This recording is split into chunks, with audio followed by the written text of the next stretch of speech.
ci sarà ripresa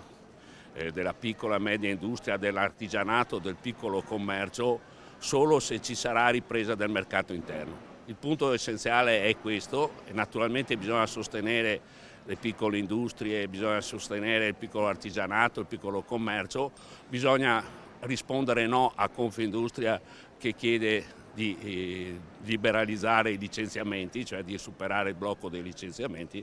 e bisogna aiutare dentro una logica di programmazione, di un nuovo modello di sviluppo che tenga conto del quadro ambientale, la piccola e media impresa. Noi pensiamo che serva un significativo intervento per redistribuire la ricchezza e per valorizzare il lavoro, i salari e dare un reddito a chi non dispone di nulla. Noi siamo dalla parte ovviamente di chi lavora anche nella scuola, siamo dalla parte dei cittadini e noi crediamo che la battaglia deve essere fatta per valorizzare in generale la scuola e l'insegnamento.